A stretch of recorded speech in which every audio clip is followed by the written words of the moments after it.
Okay, we are You better not fucking live. say it. God damn it. God damn it. Every time. We are... I'm sorry about that, audience members, all 8 viewers. Well, I'm trying to just keep this consistency. You know? You call that consistency? Yeah, consistency. Yeah. Consistently Well, if you horrible? do... well, either way, it's the consistency, so... Well, we're back with episode 39 today. 39.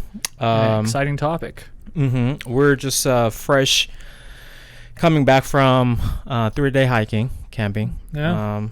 It was a great experience, right? So Yeah. that's what we're going to talk about today. Yeah, so we're going to talk about nature. Mm-hmm. We flew out to see our friends out there in Denver, Colorado. Mm-hmm. Marty and Tasha. Love you guys. Beautiful people. And we went for a 37-mile hike with, I think it was about 8,000 feet of elevation gain over the hike. Several peaks covered. And it was gorgeous. It was... to say the least, yeah. breathtaking, wonderful, frightening, just a ton of different emotions and things occurred through the hike, but absolutely exhilarating, wonderful, magnificent, and was just such a stark reminder of the importance of nature and to continually put yourself in it. Yeah. Because it brings to light a lot of things about yourself and questions. It poses questions to you. It challenges you. And it's more than just a physical challenge. It's emotional and spiritual challenge as well. Yeah. And I don't think the importance can be understated. Or sorry, let me rephrase it. I don't think the importance can be overstated or overvalued.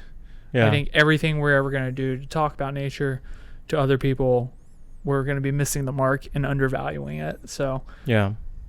the only way to really know it, as we always talk about with every episode, pretty much every topic, you got to get out there and experience. Experience. Yeah. It's paramount. It is king. It is queen.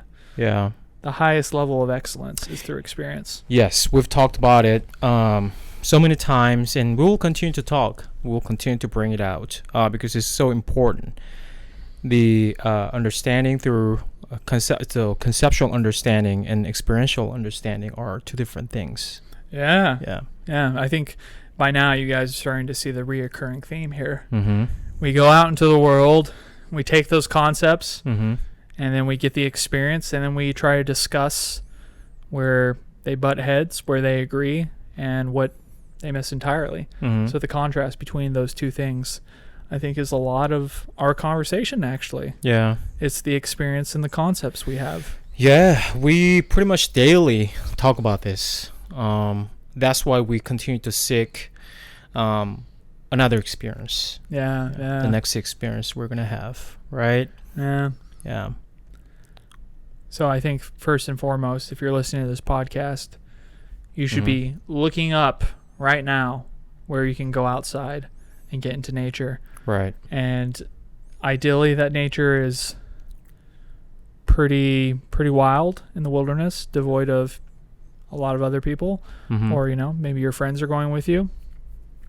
But it can put you in a challenging and unique situation where you have to rely on, mental fortitude to get through the situation, or, maybe just take your mind off some of the hiking you're doing, or anything that's a bit monotonous, a bit of a trudge, a bit painful.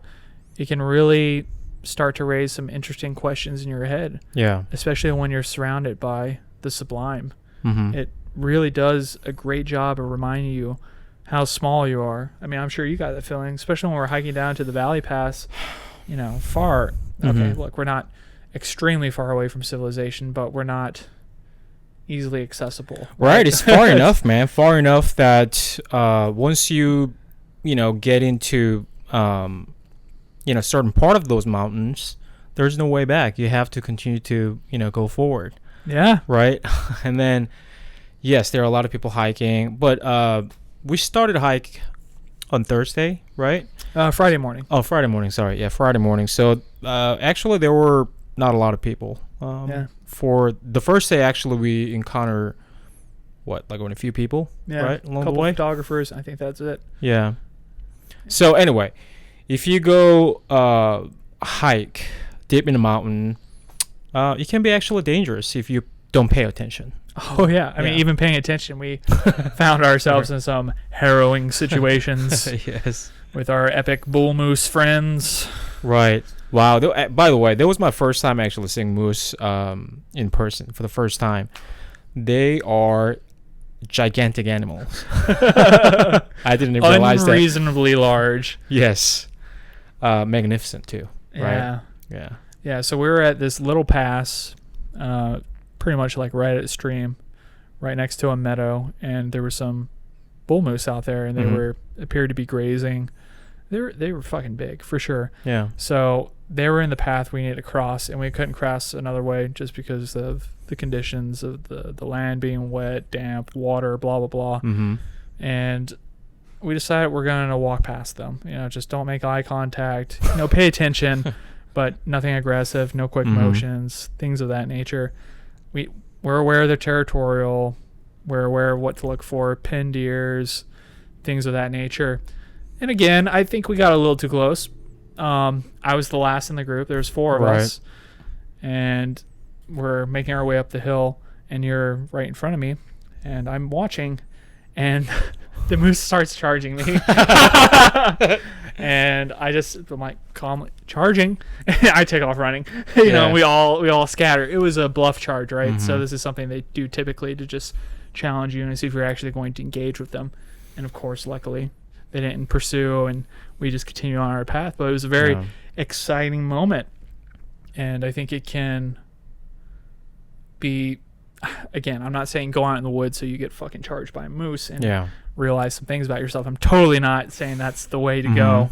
It's actually entirely avoidable. But you're encountered with a moment where there's something much greater than you. And it's alive, and it's an animal. Yeah. And it reminds you, like, whoa, wait, I'm an animal. And in this situation, I'm the incapable animal. Yeah.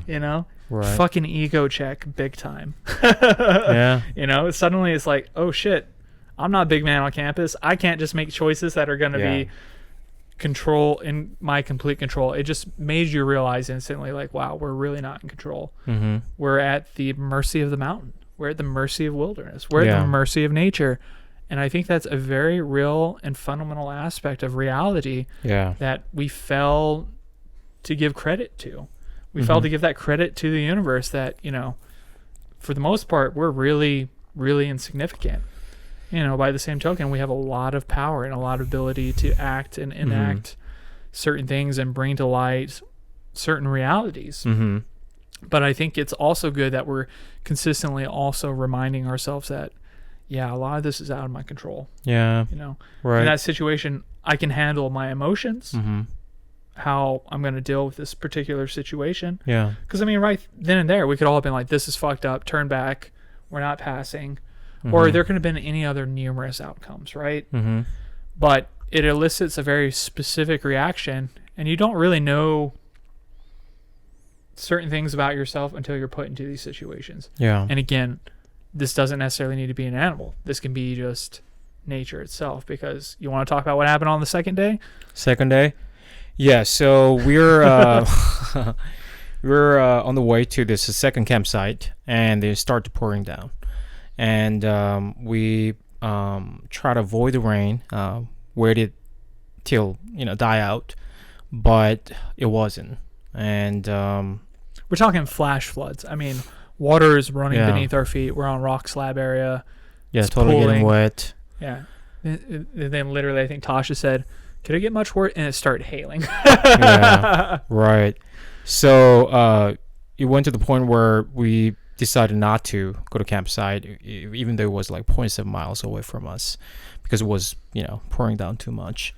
So we just decided to set up our camp on a non-campsite. It was quite dangerous because most of our, not most of them, was that just one sleeping bag that was wet, or a couple of them? Dude, almost all the sleeping. Okay, one sleeping bag was completely drenched. So there's a party of 4. So one sleeping bag's completely out. Right. Yours got wet at the bottom, and then the other sleeping bags got wet at the bottom as well. Yeah. So all our gear was completely soaked. And we're setting it up there. It's getting dark. It's cold. Our heat source, or not heat source, but our cooking source, because there's no fires due to the dry nature. Yeah, and then we're not supposed to start fire. Yeah. Right. Yeah. So we're trying to rely on this tiny little thing to boil some water, and it's taking forever, and it barely works. But Marty's the man. He got it working, Yeah. And we're not by a water source, so going to puddles to try to collect water for a gravity filter. Mm-hmm. It's just a really dire situation. Mm-hmm. I mean, I was like, I had a shirt on and underwear. I'm laying next to you in the tent trying to warm up. We were in a single sleeping bag. We're big guys. That shit did not fucking work at all. Yeah. And I'm just saying, like, this is so messed up. And just thinking, like, wow, the mountains are a super dangerous place. And we may not get out of here. Like, this is pretty, like, potentially dire straits. There's no cell phone coverage. You know, the only way out is to hike. And we were told earlier in the day there was a rock slide on the passage out, which is another, I think it was 10 to 12 miles with a lot of elevation gain. So we're just sitting there thinking, like, wow, this is going to be rough. It's going to be really rough. What were you thinking in that moment? What did it summon to you? Honestly, I wasn't really desperate. Honestly, I knew that it would be fine. Because yes, it could be inexperience. No, actually, I experienced it a lot weird. when I was in the military. I mean, even though it was an annual thing, like camping, like 4 or 5 day camping annually, we do. Well, it's twice a year actually. One in summer and one in the winter. So, and then another thing was that yes, it was raining. We were cold, wet, but at the same time, the temperature wasn't too low. So I knew that we would be fine. It's just that, don't get me wrong, it was quite dangerous. Yeah, don't get me wrong. Yeah, hypothermia, but bitch. The sleeping bag, like I said, mine was only bottom part was wet, not entirely wet. Yeah, Inside was completely dry, so I knew that would be fine. At least you and I could share the one sleeping bag. Even though we tried to fit in one sleeping bag, it wasn't working, and we couldn't really zip it up at all. Yeah, we were super close, but still, you were not getting the warmth that you needed at the time, right? So it was quite dangerous, but more than anything, it was just a little tedious, because we don't really experience that in our normal lives, right? Because pretty much anything we can access, shower, hot water, food, everything's there. All we have to do is, take a few steps. We get it, right? But in that kind of situation, we're also in a hurry to install the tent because it was pouring down. So we did a horrible job, rather not a perfect job. So that how do you call that, the top thing, that rainfly, yeah, that was not covering the tent entirely, right? Because we were missing or couldn't find a shaft, right? So actually next morning, my bottom of the sleeping bag was more wet and the tent was wet too. So if it rained more, it could have been really bad situation. I know. Sure. Yeah. Had we woken up and it was continuing to rain, it would have been fucking really shitty. Really and I'm shitty. sure you woke several times. Oh yeah, man. I didn't. Right? I basically didn't sleep. Yeah, same here. Yeah. I mean, how can you? Yeah. But fortunately, it was not because of the temperature. If it was the temperature that woke us up, that could have been, really bad situation. Yeah. Super negative situation. And then you and I had running shoes that are not waterproof, and you had flats. Yeah. Like 80s Reeboks. Yeah. Let's talk about that. Yeah. So I thought, because I don't have any, special shoes. I mean, I have some boots, but those are casual boots, fashion boots. And I have one running shoes, but those are meant to be for paved roads. That's not meant to be for trails at all. And so I decided to just wear my sneakers from Reebok sneakers. It's like 80s, this classic design. The outsole is really thin. It's just a rubber, basically, nothing. And I was feeling the terrain, a lot of them, probably more than 50% of the terrain that we hiked was very rocky. And I was feeling every rock, dude. Oh, man, that was sucks. horrible. But it was okay overall. I mean, 37 miles in that kind of shoes, it's doable, guys. Yeah, my shoes actually held up really well, except for the waterproof factor. But again, my feet are rougher because of all the barefoot stud I've done. So I was fortunate in that regard. But you guys had developed some pretty gnarly blisters, it seems, by the end of it. Yeah, I was fine the entire time. Well, actually, the first day I got one blister. Next day was okay, and pretty much after that I was fine until the last 2 hours of hiking, including just regular road. I developed a lot of blisters on my feet, but the bigger problem was for me was my LCL injury, because I still haven't recovered from it. I thought it would be fine. I guess it was my I guess part of it is ignorance and inexperience, or just too much confidence. I thought, I can do that. Well, it was supposed to be like 25 miles. Yeah, I don't know what it originally was supposed to be, but yeah, it was 20-something miles. So I thought, yeah, I've done that before. I can do it. But some detours, detours and some of the turns were pretty rough, high elevation gains. So my knee, the LCL, the injured part, was feeling it. Yeah, from like the second day, I was feeling it. Yeah, no, I mean, I had similar issues. So we're hiking down second day, and I don't have any knee issues. I've had knee issues in the past, but just the wear and tear downhill. I mean, by the last day, we were all walking in town, basically as stiff as people can walk, going into the bar. But I mean, yours was more serious than mine, I think. Yeah, your back of your knees were dude, they were swollen. Yeah, they were definitely swollen bad, swollen with a lot of fluid. But again, this is one of those situations that's super valuable to get in life, because we've all been there. It's like, yeah, things suck, but it's going to end, and you just have to do it. Yeah. And all of us were troopers, right? Nobody was complaining. Nobody was bitching about it. It was just like, okay, well, we can still make the most of this and make it enjoyable. And I think the wilderness, and again, nature, going back to it, gives you this unique opportunity to be in a uncomfortable situation, but you still have to maintain some semblance of sanity and joy. Yeah. And if you can make joy in these trying situations, which is really easy to do when you're surrounded by beauty and you have a mindset that can really dig into that, it's just extremely valuable. Right. And then, special shout out to Marty and Tasha. They prepared everything, I selected the loop, the route, preparing foods, the gears and everything. So thank you guys. Thank you so much. Without you guys, we wouldn't have had this amazing journey. Yeah, we would have just gone 25 miles, not got lost. No, I'm just kidding. No, I mean, we're idiots, We flew from Phoenix out to Denver, and I think the highest elevation we got to is like 12,500 feet, around there.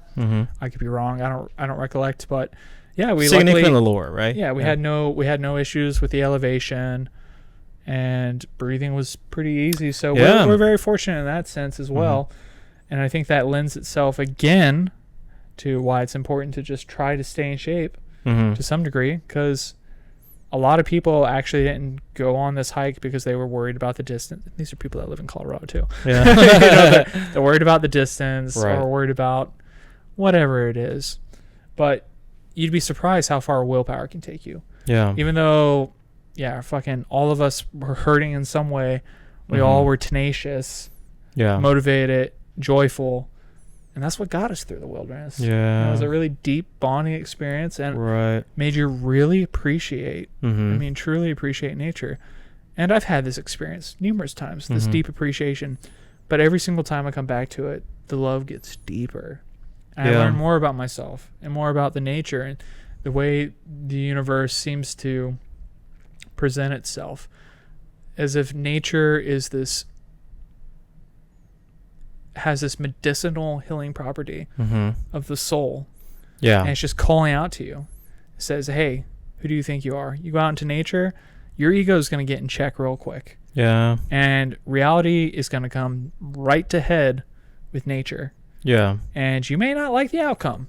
Yeah. Or you might be pleasantly surprised. Yeah. And realize like, oh shit, okay, maybe I see things pretty clearly. Yeah. Thank you, nature. Yeah. But there's always something it can teach you, or some introspection that can be gained if you're willing just to listen to the sounds of the mountain, the rivers, the streams, the buffalo. And that's it for you freebies. Now we're going to go into the deeper part here. All right. Thank you, guys. Thanks for listening. We'll see you later. Bye. Bye-bye. The mic is armed, is ready to go. But yeah, we were talking about the water buffalo before we disconnected you there. There was no water buffalo, but that would have been cool. Is there water buffalo there? Probably at one point before we killed all of them. Yeah, I have no clue. Maybe a long time ago. Mm-hmm.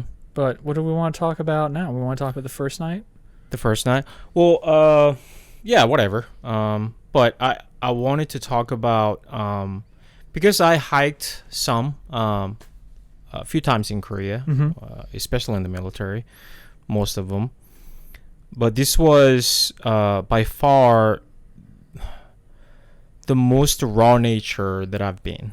Yeah, there's moose, there's bear potentially, mountain lion. So I was a little bit nervous entire time, especially after that encounter with moose. Yeah. I was very alert, like keep checking around, Yeah.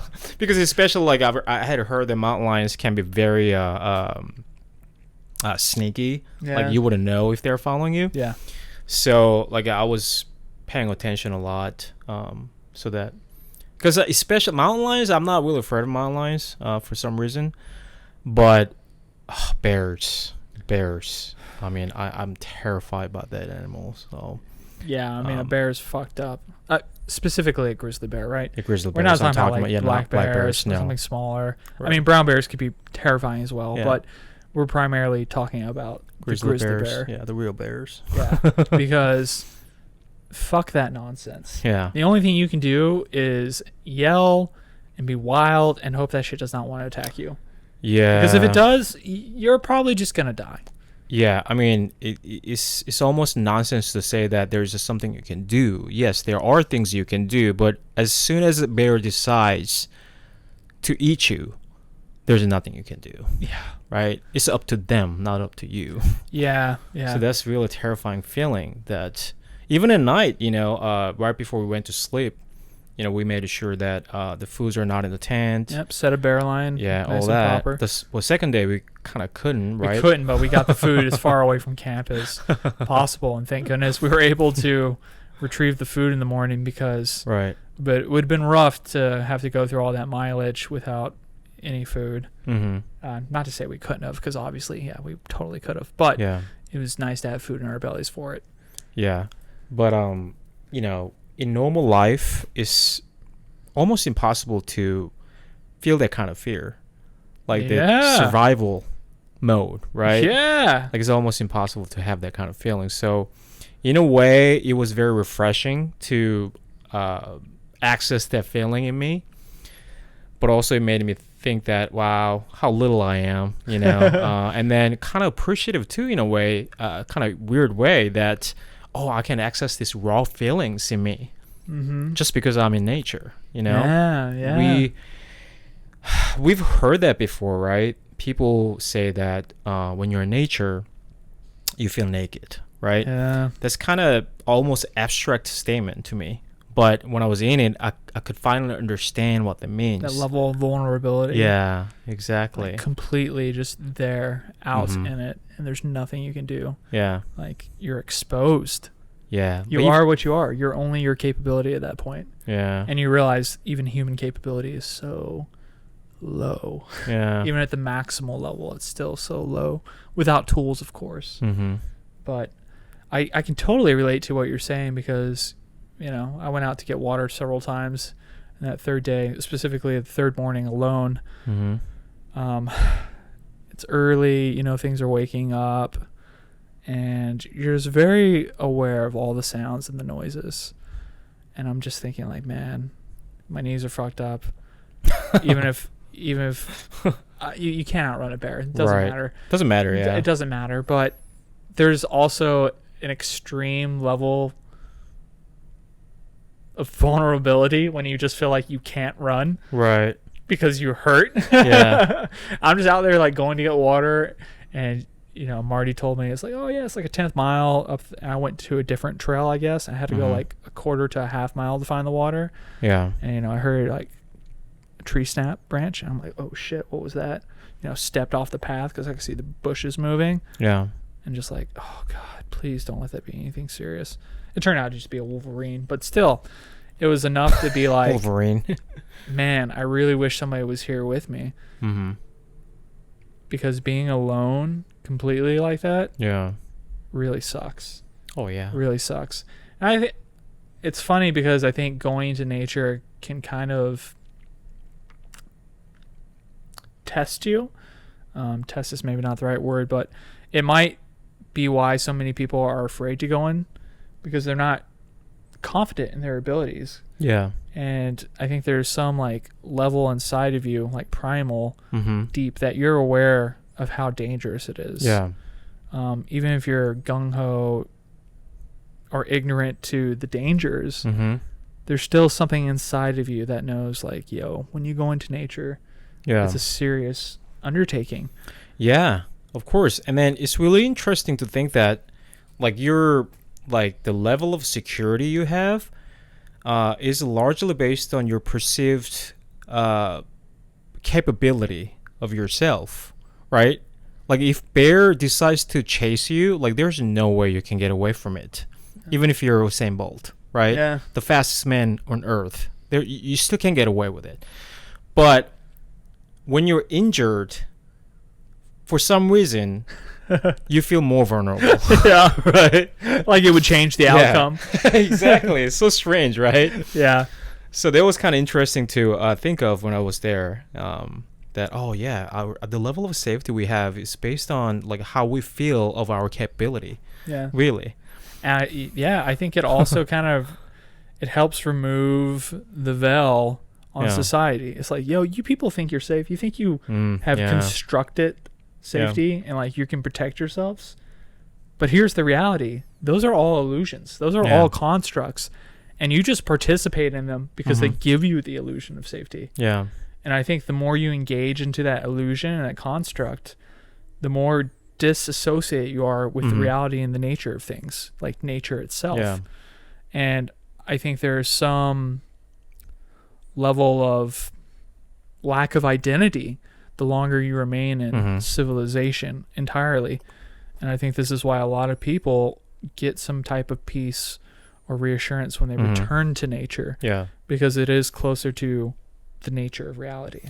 Yeah. And again, it can be hard because it does force you into some very real hairy situations. Yeah. Not only physically, emotionally, but also like spiritually and in a thought process. Like, how do you dissect the world? How do you think about things? And it really challenges that. And I think it challenges this in an incredibly healthy way. And in such a unique way that you feel as even though, or at least this is how I felt, even if I lose my life in these mountains, and I wasn't worried about that or thinking that, but if I even lose my life in these mountains, the moment I'm in it right now, in this wilderness, this is real and true. This is way closer to reality than anything out there in the city. Anything. This is so much more real. And I'm always shocked and stunned by it because you almost forget, I think even people listening to us be like, yeah, I know nature is important. I know that. But until you're back in it, you don't realize how much you forgot though. Yeah. Like, that's wow. really true. It's like seeing a friend or, a loved one, a long lost loved one. You're like, holy shit. This is it. This is love. I love it. And again, going back to that medicinal property of nature, I just felt like there was a healing property. It allowed me to digest things in my head and my heart better. And a lot of those things lined up with thoughts I already had, outside of nature, but they were just reconfirmed while I was in it. Yeah. And that kind of being spoken to in that very primal way gives you such a reassurance and a confidence. Like, yes, this is it. I mean, even we were just talking about this. The first thing I want to do when we got outside the woods was like, man, next day, like, oh man, I wish we were going hiking. Yeah. Wish we were going back in it. As soon as we're done with it, right? Yeah. Yeah. Because toward the end, we're pretty tired. Our knees were fucked up. Like, oh man, I don't know. I don't know if I want to finish this. I mean, I didn't have a doubt that we wouldn't be able to finish it. But at the same time, I mean, it speaks to the difficulty, right? I mean, it was difficult. Don't get me wrong. But to me, like being in nature, like just don't even think about anything else. Like being in nature is awesome for one thing that is so beautiful. Yeah. Like you just can't believe what you're looking at. Like, what is this? Yeah. I can't believe I'm looking at this right now and this exists, Yeah. right? Like you see from videos and, you know, Instagram these days, you know, thanks to technology, I guess, for that matter, you see a lot of beautiful things. And you still feel that when you watch those things, videos and photos. Wow, those are so beautiful. I want to be there. But when you're there, it is another level of gratitude and satisfaction. Yeah. Wow, this is what I need to see. Yeah. Those pictures are only whispering the secret. Yes. When you're in the mountain, you hear the full song. You hear it calling out to you. Mm-hmm. You're fucking surrounded. You're immersed. Mm-hmm. Yeah, exactly. Because you are nature. Yeah, you're in that. You're part of it. You're not separate. Mm-hmm. You know, we've eluded ourselves. Or sorry, eluded. I mean, elude could be working. We've deluded ourselves into believing that we are separate. We don't exist within nature. We're outside that construct. We bound it. Like nature is bound by our logic, and thus we are differentiated. Yeah. So far from the fucking reality. Yeah. Go out there, and you will be immediately awoken to that. Mm-hmm. And you will see these skyscrapers. Don't get me wrong. Like, we've done amazing things with technology. Mm-hmm. But, bro, there's so much we can't even touch or conquer. Like, you can't even go up and put your hand on some parts of nature. There's some things we haven't even come close to conquering. And we feel so proud of this little bit of achievement we've done. Right. And don't get me wrong, we've gone far.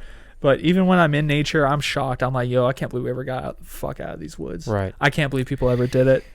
And then, you know, also what I really felt in nature is that we talked about this imposed ideas and, you know, we're born into these conventions and, you know, forced ideas. And only way to really free ourselves from it is to, you know, evaluate each idea that you think it is true, right, at the moment.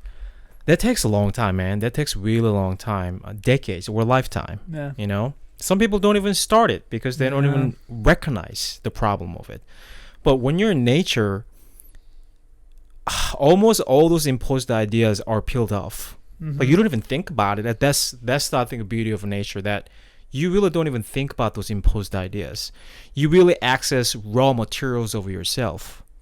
Almost immediately, which is almost impossible in modern society. Because you're in that idea, you're using that idea, you're communicating with people through those ideas. So to me, like nature is almost like a window into your raw self. So that was really great feeling, to feel myself, like who I am. Even the fear I was having, like, oh, this is who I am. I never felt this kind of fear. You know what I mean? And from that feeling, you can kind of start to connect the dots. You're like, oh, maybe this thought I have or this idea is attached to this primal fear. You know, maybe this is just a representation. You know, maybe you're somebody that's super uncomfortable with relationships because you're uncomfortable with the relationship with yourself. And then when you're put in nature, you realize, like, oh, I feel incapable. So I'm worried about my relationships because I don't feel capable. And so I'm interfacing with this person, and if I don't have control, that's incapability because I'm at the mercy of something else. You know?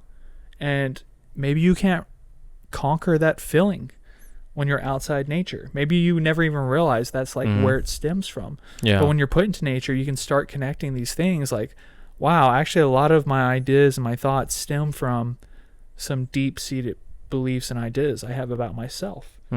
And for a second, you can kind of really engage with, like you were saying, like the raw material of who you are. And what a unique thing to be able to gain access to without the use of anything other than what's all around us. Yeah. I mean, we kind of experienced a similar thing when we were in Sedona. We talked about it. Mm-hmm. We were doing this multi-pitch at night. Yeah, again in nature. Yeah. Mm-hmm. But fortunately, none of us really panicked. That's also really a great discovery of yourself, right? That, okay, I can handle this really high pressure. Yeah. You know? So, yeah, I mean, it's a great feeling. Yeah, it builds a lot of confidence. Mm-hmm. And again, I mean, probably for other people that go into it, you might surprise yourself the confidence you have, or you might surprise what confidence you think you had is actually not there in these more tiring situations or dire situations, you know, whether it be the amount of distance you're going, the hiking, or, you know, adverse conditions, whatever it is. It can just really reveal a lot.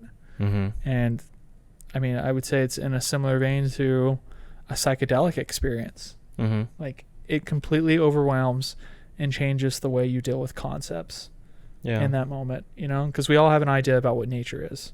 We really do, based on the TV, the media, everything we consume, and of course our own experiences.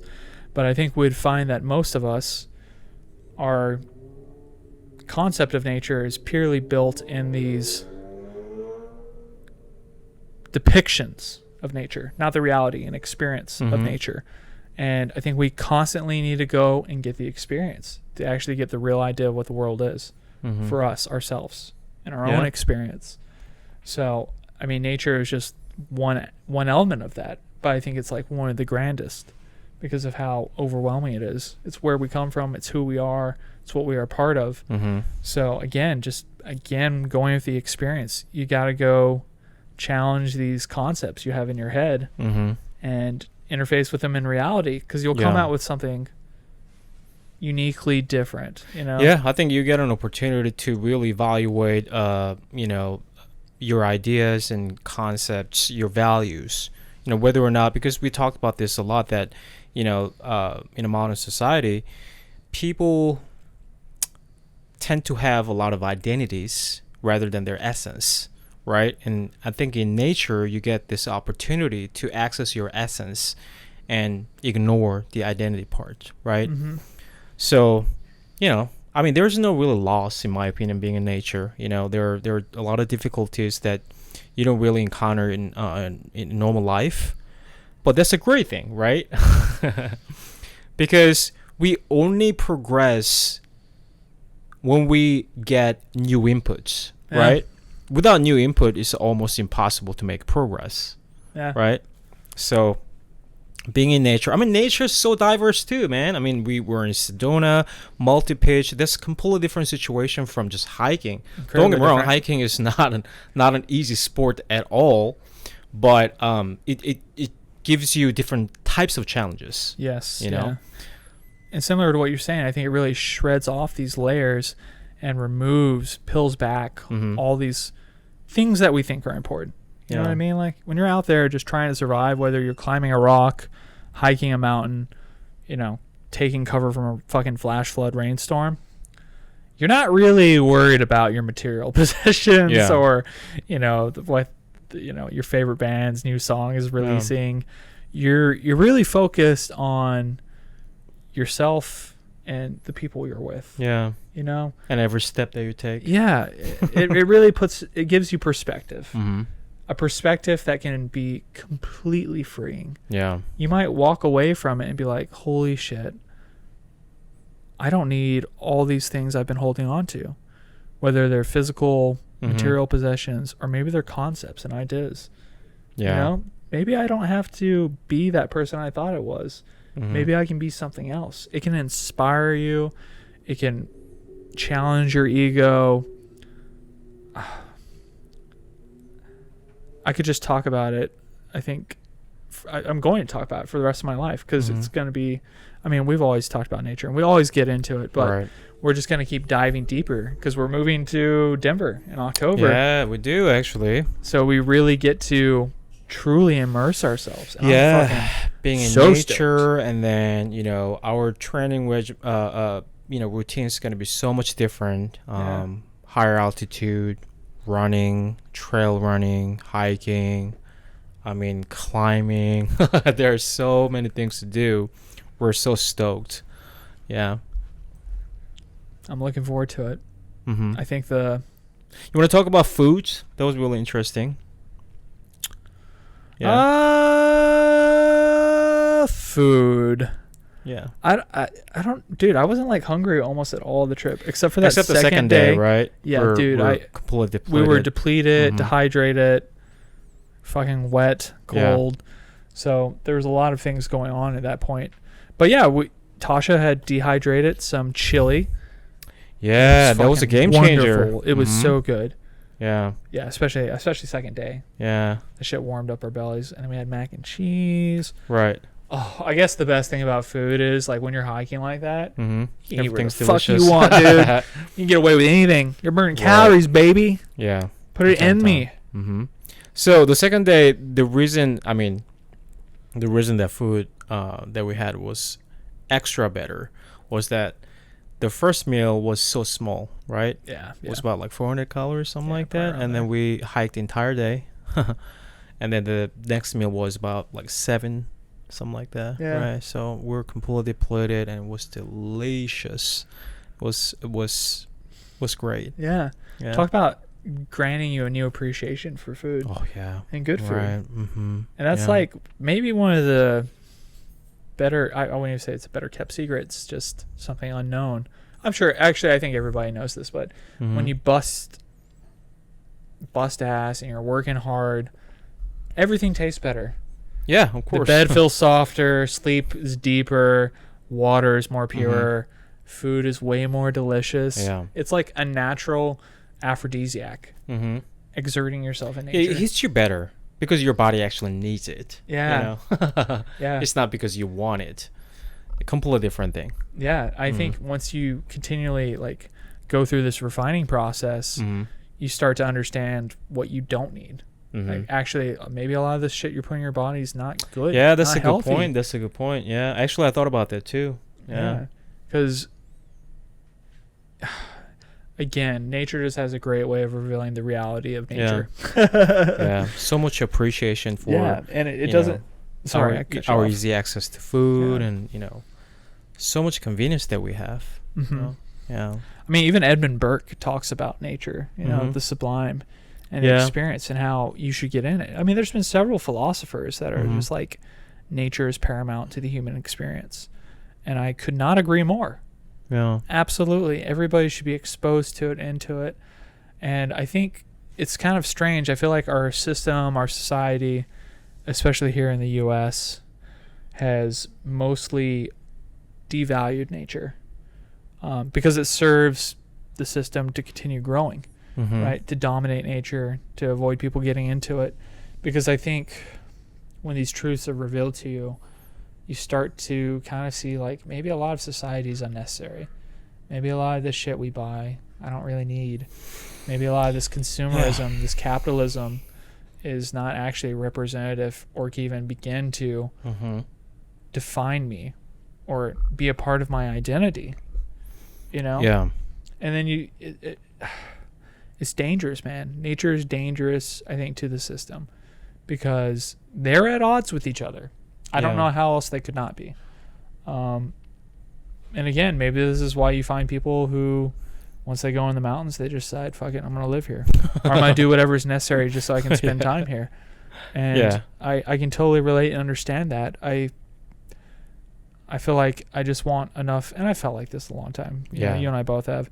Just enough to survive and go spend time in nature and do the activities that Yeah. are truly fulfilling, and to get this message out there to more people, Mm-hmm. because I think it can only add benefit to your life. Yeah. And then we're so lucky too, because again, we actually talked about this about an hour ago. We cannot ever free from the system. ever. We're bound by it. We're in it. We don't have any choice. We don't have an ability to, found another country. We don't have means to it. Wait, you're not a billionaire? We can't.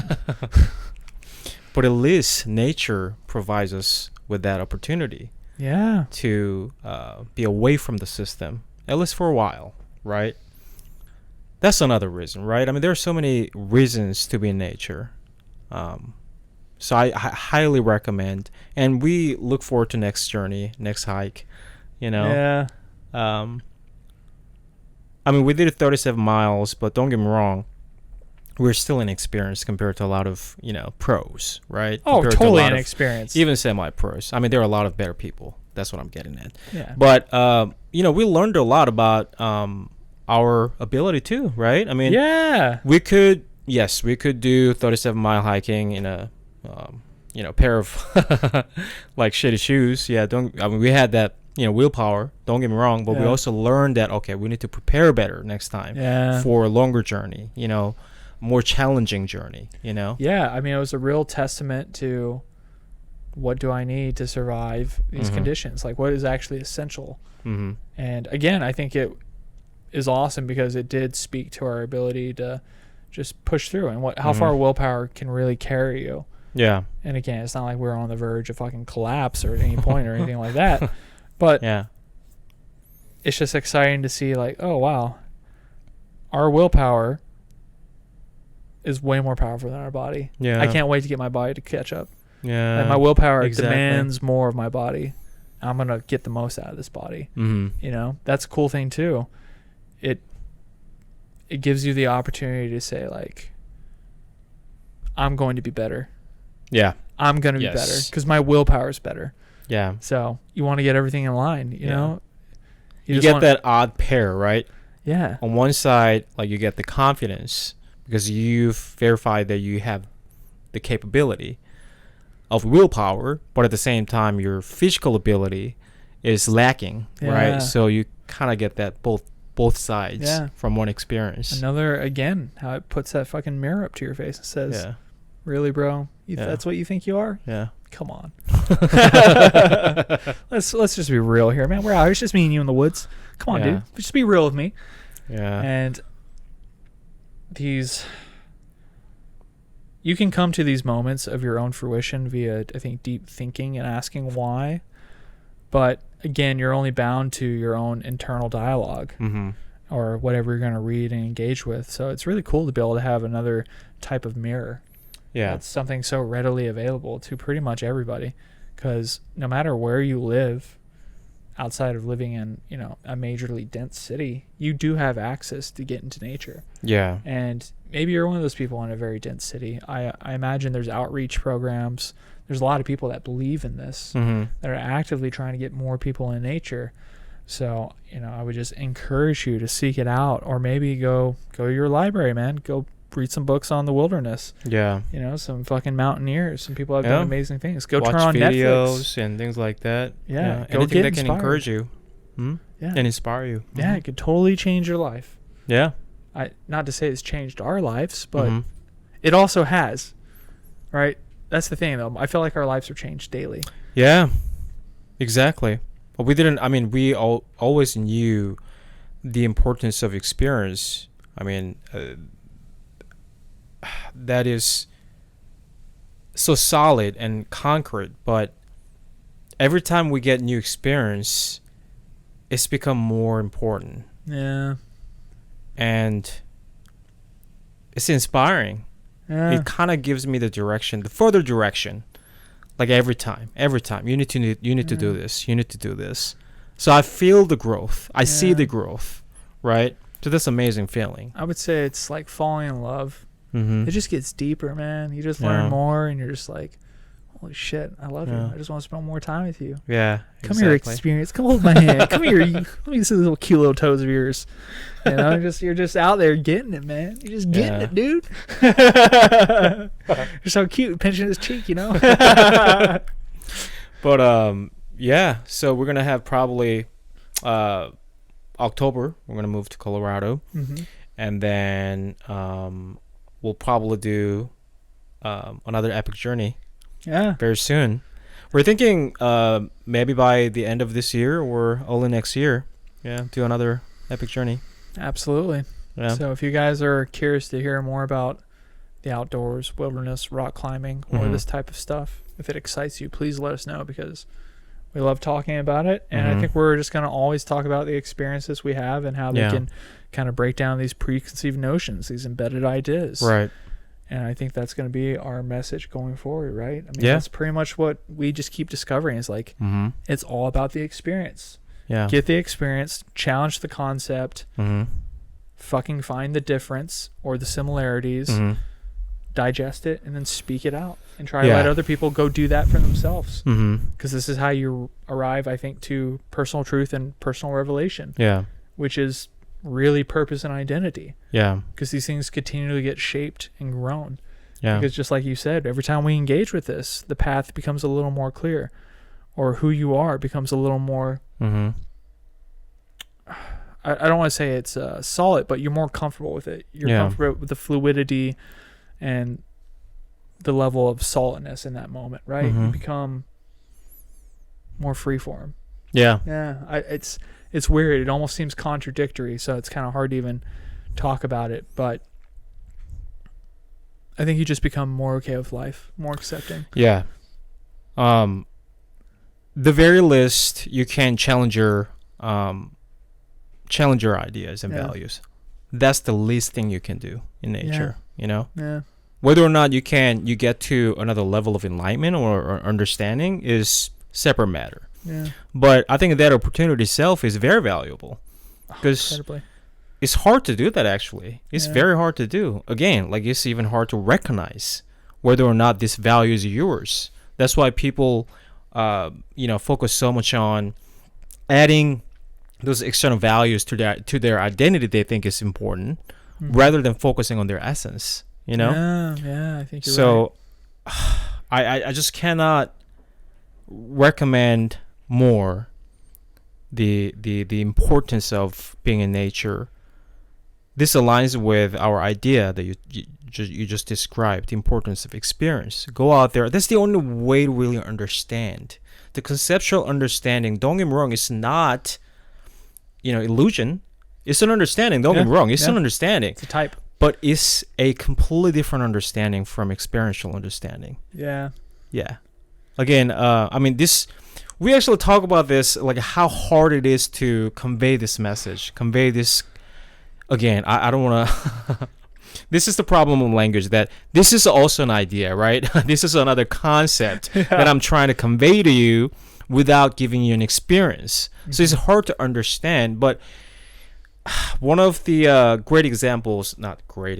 examples that I give people is that, like, like sparring, right? Sparring, you know how sparring works. Oh, yeah. You know how it is, right? But you have no idea until you do sparring what it is. You have an understanding, the conceptual understanding of sparring, but you never understand the experiential understanding of sparring, because you've never done it. Yeah. When you do it, it is a completely different understanding. You know? That's why we emphasize. The reason we emphasize this idea is that we've actually experienced that experiential, understanding. You know, that's why we emphasize this, because we've experienced that. They experience the difference between them. And that's also why we're not gonna sit here and give you some bullshit idea that we haven't actually physically wrestled with in our reality. Yeah. Like, I'm not gonna give you an opinion on something I don't have an opinion on, because I know I'm not qualified to. I'm going to speak from my experience. And maybe some of those words and the etymology will be relatable to you, but I know mostly it's not going to do anything. Yeah. Until you get it for yourself. And when you do, and then we come back and we have that conversation, you'll be like, we're going to have such a deeper relationship, because we understand each other, because we have that shared experience. Even if it's not necessarily together, I know that you know. That I know that you know I know. You know? Exactly. So we actually talked about it on that boulder on the second night, right? Was it second? No, the first night. First actually. Night. Yeah, the first night. That we're kind of that kind of people. You know, we're always down to earth. You know, even though we don't fully understand why we want to do it, we just go anyway. You know, and we knew that that's kind of like innate trait of ours, right? But on the first night, we suddenly realized that in that nature, like we're in that, immersed in the beauty of nature. And after some discussion, we suddenly realized that, oh shit, this is why. This is why we were that way. Because we knew deep down, without understanding, that new experience can give us so much. Yeah. Right? Yeah. That's why we're so down to it. Yeah. Yeah. And then there was great like assurance that, okay, your life was not trash. Yeah. Those choices all had meaning, and value. Yeah, exactly. And they've all been leading. And not to say it was like, that wasn't like the culmination. It was just a momentary realization. Yeah. That gave you confidence and peace. Yeah. And then remove the ego. Like it's fine. Yeah. It doesn't change anything. I just understand myself better. I understand you better. We understand each other better. And we're kindred spirits in that, that way for sure. And yeah, what a uniquely, deeply like bonding moment, and also like us talking to our friends Marty and Tasha, we're just sharing like intimate things about each other. It's like we're all friends. Why do we ever pose to be something else? You know what I mean? Like, let's just fucking remove these layers and be real with each other. Like we all love each other. We're all out here together. Like, let's just fucking have at it. Yeah. And I think if more people do that and build that trust with people and that love and that deep understanding, it's so incredibly freeing. Yeah. Because like any of the things that were considered negative by societal standards, like you just see that as a part of that person. You know what I mean? We all have our things. We all have our things and our differences that we're working on or trying to understand. But it becomes less about trying to change those things in somebody else. Yeah. But rather understanding them. And when somebody's understood, I think that's when they can truly begin to express themselves. Yeah. Or feel comfortable expressing themselves. They're not worried about maintaining a specific identity to keep you around. Yeah. Like, I can just be me. You can be you. We can all be just who we are and love each other, good and the bad. And it seems so ridiculous. Like, that concept and that notion to me was always almost mockable, because I thought, like, no, you should always be trying to fix your bad things. But now I'm just starting to see those things that have been called bad or just miscategorized, misunderstood. Those aren't necessarily bad qualities or bad traits. I think they're just an extension of maybe some misunderstood things internally. Right. And when you begin to understand misrepresentation. And when you begin to understand why those are there and why you act or say certain things or think a certain way, slowly but surely it shifts. Right. Yeah. It becomes like a powerful tool and useful. And things that were once thought as weaknesses or bad things suddenly become integral parts of your identity and who you are. Yes. And serve you. They fucking serve you. At the very least, you're being real. Yeah. And we're so fixated in this society on curing people. Removing these powerful qualities that people actually have. Yeah. Or dulling them. Yeah. I mean, it really kills human nature overall if we keep doing this, right? I mean, we've been doing this for like 10, 20,000 years. We've been doing this. The problem with modern society is gross absence of diversity. Yeah. Yeah. The system, capitalism, democracy, corporations, consumerism. You have to fit in all that. Just few ideas, very few selected ideas that we think are the best. Otherwise, you're outliers. You're strangers. You're cancer to the system. You're dangerous. Yeah. You're very dangerous. Yeah. But that's precisely the most dangerous part against the human nature. Yeah. We're meant to be very diverse, in sexual orientation, political ideas, cultural, traits. We're meant to be different. Yeah. But we're trying so hard to be uniform in all that. That's why we're having these old problems, because we're not meant to be that way. When we look at old civilizations. Some of the civilizations, they had a central power, monarchs, more, male-oriented society, but the other society was more female-oriented. Patriarchal. Patriarchal, matriarchal.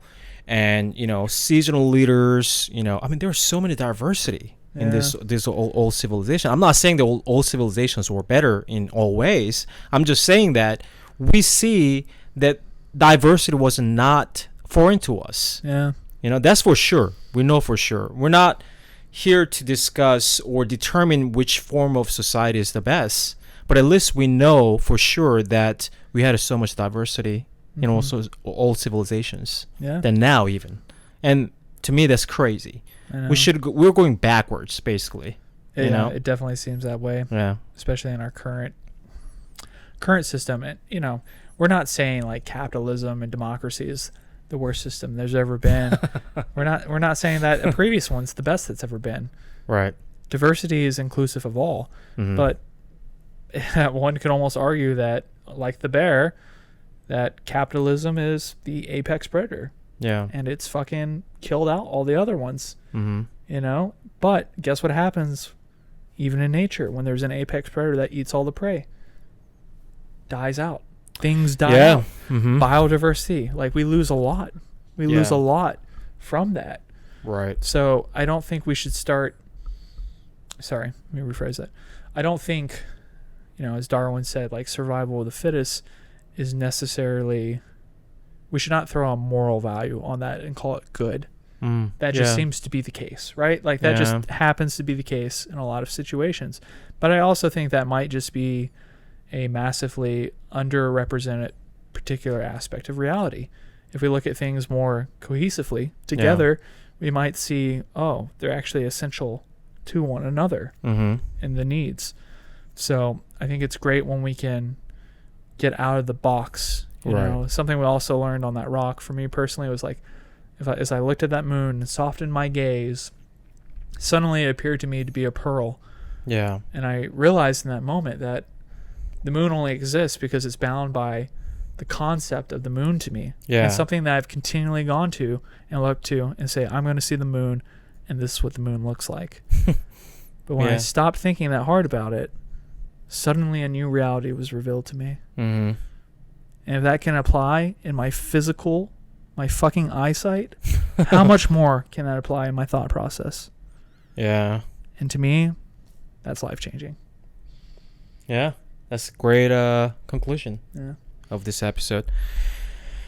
Well, guys, thanks for tuning in.